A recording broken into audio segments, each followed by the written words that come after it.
मग त्या ठेकेदारावर तुम्ही कारवाई केलीत का ते सांगा.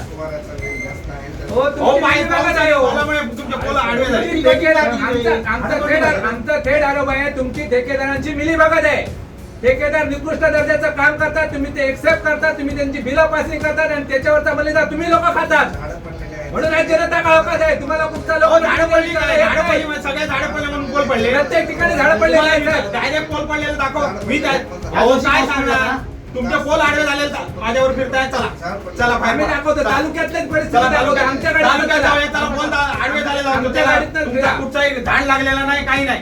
पोल आडवे झालेले 2-2 वर्षात काम झाली. 2 वर्ष होऊन झाली नसती. कुठचंही त्याला झाड लागलं नाही, फांदी लागली नाही, पोल आडवे झालेले आम्ही दाखवतो. तुम्ही काय खोटी माहिती देताय. ठेकेदाराचं पाठराखण करताय का तुम्ही सांगा. ठेकेदाराचं पाठराखण करायला बसलाय. इथं बसलाय का ठेकेदाराचं पाठराखण करायला. अहो तुम्ही परत तेच सांगताय की काय बोलताय. झाडं पडली ना लाईनच्या बाजूची झाडं पडली. उचललं पाहिजे ना आता घेतला पाहिजे.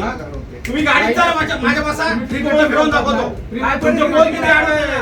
आम्हाला वस्तुस्थिती तुम्ही जागेवरती जाऊन बघा. तुम्हाला 2-2 वर्ष ठेकेदार समजा 25-25 वर्ष पोल उभे आहेत. 50-50 वर्ष मजबूतीने आणि 2 वर्षात काम केलेल्या ठेकेदारांच्या पोल आडवे होत आहेत.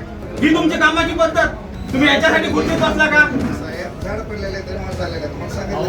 करायचं काय विचारतोय. नसेल तर स्वतःहून इथलं त्या गोजा वास्तव्य नाकी नोकर आहे ना तुमच्या इथे. तालुक्यातलं सगळं रान उठवून तुम्हाला सांगतो असलं फालतू बसा खाली. उठून कशाला उभे राहिलात. उठता कशाला.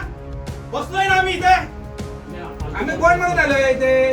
कोण आलो इथे सांगा बघूया. कोणासाठी आलोय. जनतेच्या सेवकात ना तुम्ही. तुम्हाला प्रश्न आहे का. तुम्हाला जर हे ऐकून घ्यायचं नव्हतं ना तर एप्रिल पासून काय केलं ते सांगा मला. आता ऑन रेकॉर्ड दाखवा. किती मीटिंग घेतल्यात, किती आढावा घेतल्यात आणि लोकांना काय काय सूचना केल्या त्या. किती ग्रामपंचायतीला पत्र केली ती सांगा. तुमची किती झाडं तोडली ती आम्हाला रिपोर्टिंग दाखवा ना. दर ग्रामपंचायतीला तुमच्या एका ग्रामपंचायतीला पत्र पाठवलं का. झाडी तोडायचे सरपंचांनी जरा सहकार्य करा म्हणून बाहेर म्हणला पाठवलं का. काही फालतूपणा सांगता. इथं खुर्चीत बसून टेक. मी काय सांगतोय जे आरोप आहेत सत्य आहेत ना ते बोलतोय. म्हणून तुम्ही खुर्चीत उठून सांगताय झाडं पडली म्हणून. हा पाऊस पडला. अहो झाडं पडली. राक्षस साहेब एक सांगतो जे तुम्ही अधिकारी आहात. तुम्ही अधिकारी असल्यानंतर सक्षमरित्या जर काम केलं ना तर ही लोकांची आज वेळ आली नसती इथं तुमच्या ऑफिसात बसाय. कोण रिकामा नाही हो. त्यांचा बिचारा हजारो रुपयाचं नुकसान आहे. कोणतरी रिक्षा चालवणार आहे, कोणतरी गाडी चालवणार आहे. बिचारा 1000 रुपये काय म्हणतात ना काबाड कष्ट करणार तेव्हा त्यांचं पोट भरणार आहे. लोकांना हौस आहे का इथे उभं यायची. मला हौस आहे इथे यायची तुमच्या ऑफिसात. अहो यायला भाग पाडू नका ना. काम करा ना चांगलं. तुमच्या खालचे लोक काम ऑफिसला लाईट गेली तुमच्या. तुमच्या खालचे लोक तुमचं कामच करत नाहीत. आता काय झाडं पडली.